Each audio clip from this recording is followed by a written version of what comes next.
nation, let peace reign. On the news this afternoon, INEC reacts as Rivers PDP protests enter second day. A Rivers State Police Commissioner warns against dragging police into politics. Reactions trail PDP's demands to inspect election materials. Scores of families left homeless as fire destroys building in Port Harcourt. On the foreign scene, Finland to become NATO member. I am Kaladakuru Batubo. Good afternoon.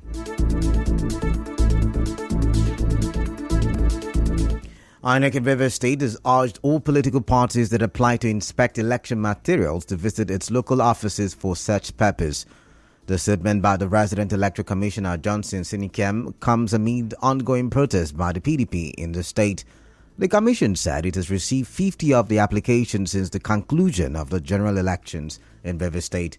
It said a good number of the applications have been processed in accordance with the date of receipt of such applications. It said the process is still ongoing. Meanwhile, protests by PDP supporters at INEC office on Aba Road continued this morning. Recall that yesterday, some PDP supporters led by the Deputy Speaker of the Rivers State House of Assembly, Edison Eye, and the Ikwere Local Government Chairman, Samuel Wanosike, protested at the INEC office demanding joint inspection of election materials used for the February 25 and March 18 elections. Our correspondent who visited the scene reports that the protesters have blocked a section of the road singing and dancing to the rhythm from their drums. Some of the protesters spoke to our correspondent. We are here in continuity of the yesterday's event, asking the INEC to give us our satisfied copy of our results. There is nothing more. We are having a peaceful demonstration. We are not violent, and I don't think any of us here want to be violent also. We are just free. You can see the people are rejoicing, dancing, waiting for INEC to call us to say, okay, come and have your original certificate. We are going to stay here as long as life demands. For us, what we are saying is that INEC should do the right thing. And what is the right thing? Inspection of sensitive material should be done collectively, because something cannot bite you two times except you are a foolish person. In 2016, they robbed us of our mandate.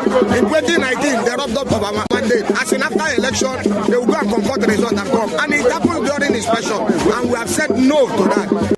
Our correspondent reports that police officers are stationed in GRA and INEC office along Aba Road with an armored vehicle. Meanwhile, the publicity secretary of the PDP in Rivers State, Sidney Gbara, is claiming that the man who was shot in the leg yesterday during the protest has died. Mr. Gbara spoke to our correspondent on this but did not give the identity of the victim. It's a very unfortunate incident that happened yesterday because we were on a peaceful protest yesterday at the INEC when Toyoko, the ownership candidate of APC in the just concluded general election, stormed the place with armed thugs and policemen and trying to force his way into the INEC and started shooting sporadically on all of us. But this particular person had a gunshot injury and was rushed to the hospital, later confirmed dead. That's the situation now. That is the reason why we are calling on the Nigeria police to launch an extensive investigation into this issue and then get arrested first before launching investigation for murder into this incident, because this is something we cannot take as a party, and that's the reason why we have decided to continue our protest. The protester was alleged to have been shot by security agents attached to the APC governorship candidate Toyoko. We cannot independently verify this claim of the PDP, and the police have remained silent on this. Reacting to this, the Rivers State APC governorship candidate Toyoko has dismissed reports that security personnel attached to him shot one person yesterday when supporters of the PDP and the APC clashed at Jare Junction, Port Harcourt. Mr. Cole, in an interview with correspondent Martha Okere, accused the PDP of masterminding the violence during the protests yesterday. He said the Deputy Speaker of the State House of Assembly, Edison Eye, and the Chairman of Ikwere Local Government Area, Samuel Wanosike, are only spreading such false reports to cover their tracks. I was attacked. My security personnel carried me out. You know, there are so many inconsistencies with what they said. And let's just say that the truth will always come out. They cannot lie. I just stick with the truth. And my truth is that PDP attacked us. They drove us away from there. There are clips to show that. And we left. They are the ones who had guns. They are the ones who came. They are the ones who were shooting. And they're the ones who perpetrated all the violence of yesterday. And that's why Ishi and the Deputy Speaker Edison are going in this way, because they know what they did. They are trying to cover their tracks. It will not work. Mr. Cole also said that the APC does not condone violence. We have consistently, from the beginning, just go back to all our campaign messages, go back to everything I have said over and over and over again. It has been consistent. We will not condone violence. We are here for a politics of peace, and we must change the face of politics in Rivers State. PDP has been pushing violence. We will not allow it, and that's why Ishi and the Deputy Speaker Edison are going in this way, because they know what they did. They are trying to cover their tracks. It will not work. In the meantime, Commissioner of Police Rivers State Command CPO Kon Effiong has warned politicians to stop dragging the police into politics. The Commissioner of Police Rivers State Command said the police remains neutral and focused on their constitutional duties. He also warned that unnecessary protesters hindering commercial activities will not be tolerated. Meanwhile, some political parties in Rivers State are reacting to the protests which led to violence. The spokesperson of the SDP Campaign Council, Betel Okojaja, tells correspondent Subi Uruwari that it was a ploy by the PDP to delay the inspection. INEC knows what the law says. PDP have not allowed to investigate those materials that was used for the election. They are just trying to prevent other parties from doing their legitimate duty. We are still consulting. Once we are done with that consultation, we will take appropriate action. We are studying the OT. Our legal team is undergoing all exercise, trying to see and get what is required. If we are done and we consult and it is necessary, we will go for it. On his part, the governorship candidate of ADP, Victor Fingasi, said the demand of the PDP is outrageous because the court only granted the APC's request to inspect and not all political parties. Parties are independent on their own. No party should interfere with another party. Now the PDP, if they want to inspect those materials, should go on their own. And if any other party wants to inspect the materials because they have requested to inspect those materials and the court has granted them that inspection, the court didn't grant the joint inspection. The PDP here is not doing what is right, and I think we should avoid problems when we see them and do those things that would give the state peace. Mr. Fingasi also confirmed that his party will approach the tribunal. We are going to inspect materials and we think we'll do it on our own. If we are confronted in the way and manner that the APC is seeing, all we will need to do is stop the inspection and carry the inspection out on a day, but we will not do that jointly with another party. The reason why we want to be at the tribunal is because what happened during the election should not be allowed to happen again. So some of us would go to the tribunal to see and to do and request for what we think is right to do. Also, the spokesperson of AA Campaign Council, Christian Otiasa, said the protest would have been averted if INEC and the security agencies, especially the police, were not compromised in the discharge of their duties.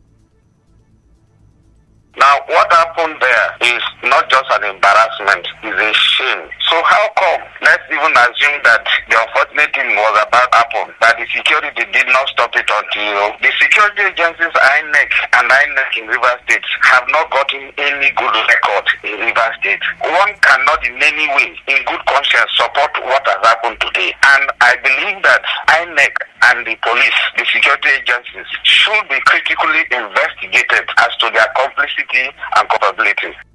In the meantime, former chairman of NBA Port Harcourt branch, Sylvester Adaka, says inspection of electoral materials is ordinarily a lawyer's duty, and so politicians should allow them to do it.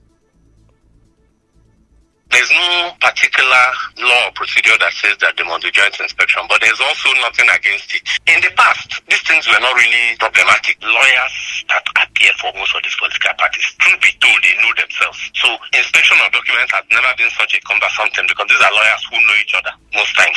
So the problem now is that politicians have jumped into the fray from both sides. Politicians should sit down and let their lawyers do their jobs so that this issue of inspection will not be as problematic as they have turned it.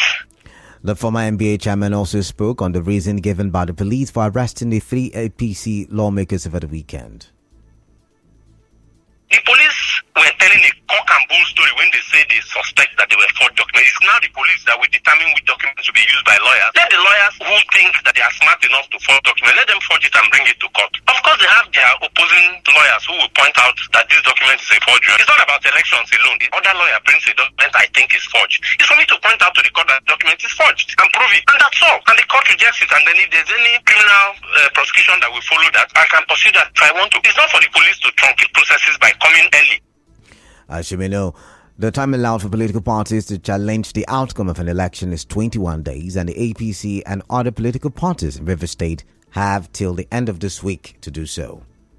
Away from that, River State Governor Nyesom Wike says he will support any candidate that is unanimously presented by the national leadership of the APC for the Speaker position in the House of Representatives. Governor Wike said this when the Deputy Speaker of the House of Representatives, Ahmed Idris Wase, led a delegation of other lawmakers on a courtesy call to him at the Government House in Port Harcourt. Let me also congratulate you for a major re-election. The way we are now, that the truth must be told, that we are going to support the leadership of your party at the national level.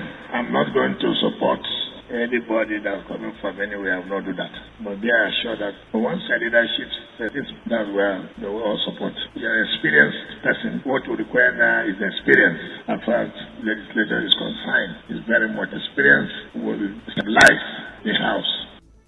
Governor Wike also said that he remains grateful to the APC governors and other leaders of the party for zoning the party's presidential ticket to the south.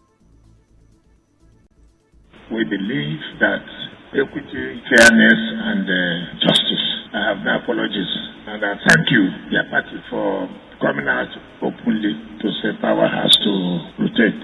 I mean, there's nothing. Everybody now knows that whoever finishes for 8 years, it goes to another area, and that will bring inclusiveness. That will bring unity to say that I'm from this country. So I commend you, I commend your party, and that is what will stabilize this country. Earlier, the Deputy Speaker of the House of Representatives, Ahmed Idris Wase, said he was in Port Harcourt to solicit the support of the governor ahead of the election for the speakership position. Still ahead, fire renders over 20 families homeless, destroys building in Mile 1 Due, Port Harcourt. We'll go for a quick break. Do stay tuned. You are tuned in to Nigeria Info. We'll be right back after this. On your talk station.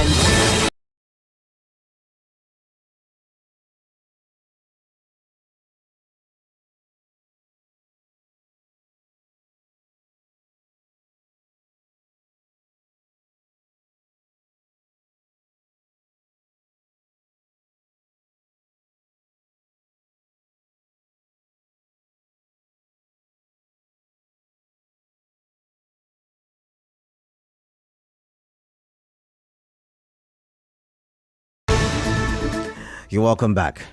Over 20 residents of number 9 Akuzu Street, Mile 1 Due, Port Harcourt, have been displaced and rendered homeless due to a fire outbreak that gutted one of the buildings early this morning.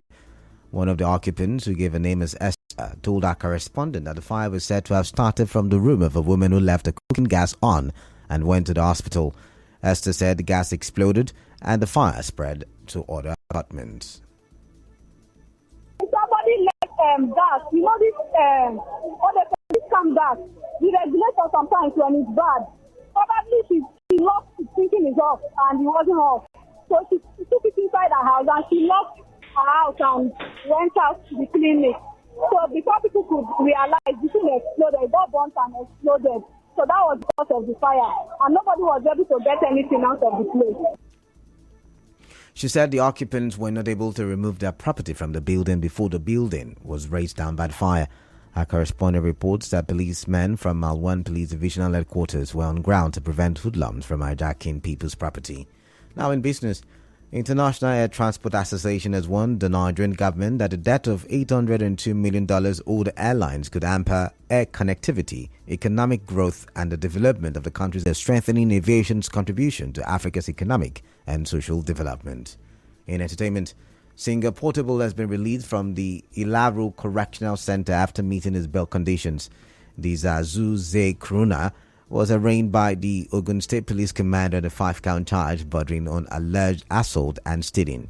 In sports, Manchester United defender Luke Shaw has signed a new 4-year contract to keep him at the club until June 2027. The 27-year-old will extend his stay at Old Trafford to more than a decade after joining from Southampton in 2014.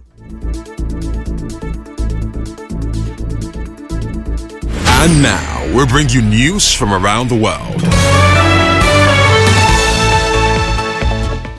The Finnish flag is due to be raised at NATO headquarters in Brussels as Russia's western neighbor becomes the 31st member of the Western Alliance. Finnish President Sauli Niinisto and the U.S. Secretary of State will join NATO ministers for a joining ceremony. On the news this afternoon, you heard INEC has reacted to the protest by political parties. I take that again. INEC has reacted as protests by political parties enters second day. Rivers State Police Commissioner has warned against dragging the police into politics. Reactions are now trailing Rivers PDP's demands to inspect election materials. Scores of families have been left homeless as fire destroys a building in Port Harcourt. On the foreign scene, Finland to become a NATO member. The news was edited by Onyekachi Nwosu. Cloudy weather in Port Harcourt this afternoon. Peace is the path to the prosperity of a nation, so let peace reign. I am Kalada Kurubatibo. Good afternoon.